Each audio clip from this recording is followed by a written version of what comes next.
director came out this week and said that in his movie, he wanted to show a different side to Batman. We're always used to seeing Batman with his gadgets, him doing his detective work, him contemplating and being all brooding by himself, and his philosophy and so forth. But this movie is about the villains, the rogue gallery, and he wanted to show Batman from a different point of view. What is he to these villains? He came up with the Batman persona to scare and be a nightmare, a superstition to these villains. And that's the side of Batman we're going to get to see, he said, is what they think of Batman, how they feel about Batman, and what type of fear he invokes in them. Like a demon in the night coming to get them. And I'm really stoked about that, because that is a side of Batman that we've really never seen before. It's always been explained to us, but especially in live action, we have never seen that point of view. What do you guys feel about that? I mean, like, some of the newer movies, it's hard to see, like, the Christian Bale movies, there weren't a lot of detective. It was just him beating the shit out of people. I watched Batman vs. Superman. It was shit. I mean, even then, still not a whole lot of detective work. I think that's one of the things that the movies are kind of lacking. I mean, we're getting, yes, he can attach himself to a car, he can beat the fuck out of somebody, but I have yet to see a good movie in a long time, except the old, I think his name's Michael Bay movies?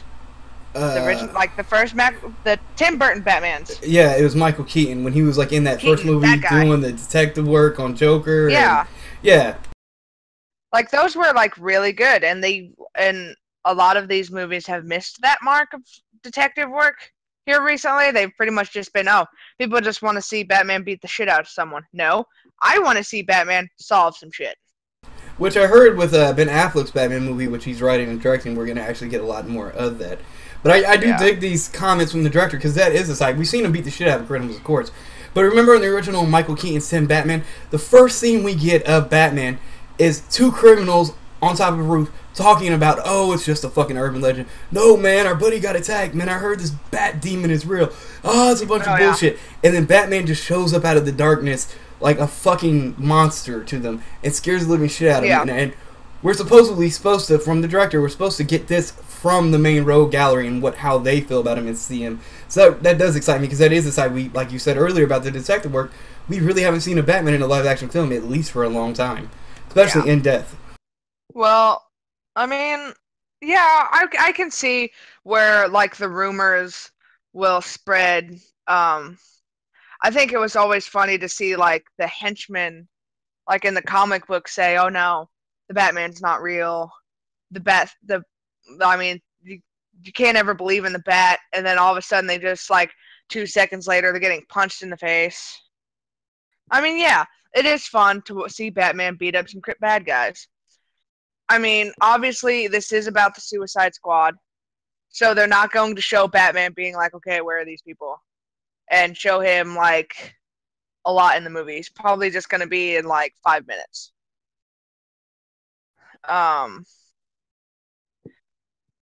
But, I don't know. I think maybe they'll show a different side, that Batman is the one that everybody fears and is scared of, because that wasn't really shown in the newer versions.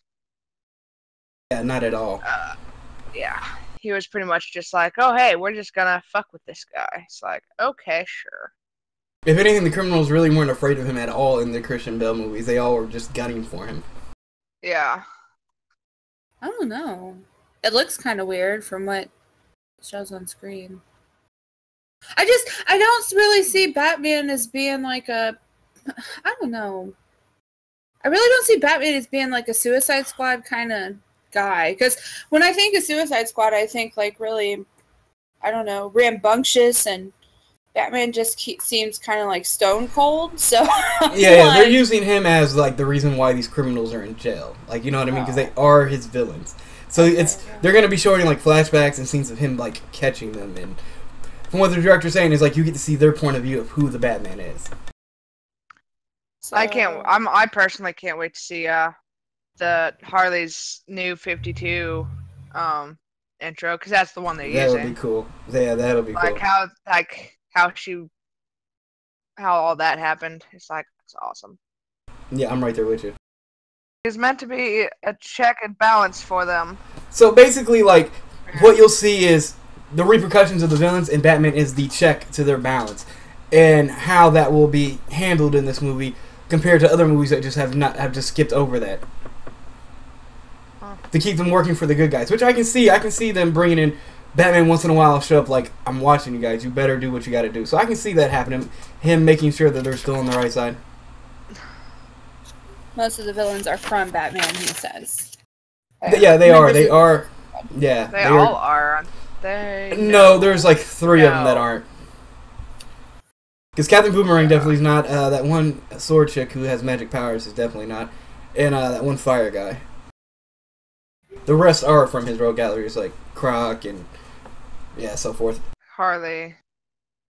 Ivy is one of them, but Ivy's not in the movie. I would like to see a modern take on Poison Ivy. That'd be cool. Maybe in like a Suicide Squad sequel or something. Yeah. I just don't want them to make, like, if they ever did, I just don't want I understand, like, Poison Ivy is very, she's a very sexual character. Yeah. But I don't want them to over-sexualize her. Wasn't that her whole point, and the reason of her creation was kind of like a sexual feminist, like I use what I got as my own power type thing? No, not for her, not Ivy. Ivy started because once she got, like, when her powers, like, started to appear and everything, and, like, she could, like, make plants grow, she began feeling more plant-like because it was literally like it was in her veins. Yeah. So she never did it for women or anything else, although she does have a very, I guess, feministic view, because you really don't see her really with any male people. You mostly see her with, like, you'll see her with Harley a lot. You'll see her with Catwoman. Well, see, that's what I was trying to get at, is like she's kind of a, you know how there are some sexual feminists who believe in, like, oh, I'll use my body as a weapon or to my own means. It's my body and I'll use it to get what I want type of approach. And that's how I kind of see Poison Ivy. And she's been with men and women, and she'll basically use both sides, actually, if she wants. But yeah, like you said, like, there's a very good comic run of her and Harley together in Of Lovers. That's a really good story arc. I liked that one. Especially I like the little meme that came out of it of, like, her and Harley Quinn goes back to Joker and they're, like, having sex, and then he comes up from eating her out and he has, like, a leaf on his tongue. He's like, "Where'd you find this?" Wow. I thought it was funny. That was funny. She's like, "Oh, it's nothing." But before I had technical issues, no, I think if he's going to be in it at all, he's going to be more of a checks and balance. There's going to be that awkward moment towards the end of the movie where he's going to kind of just give him a nod and tell him, keep your asses in line, you know? Yeah, I could definitely Which, you know, is not going to happen, but whatever. Yeah, but the Bat will try. The Bat would be like, I'll super punch that hammer up your ass.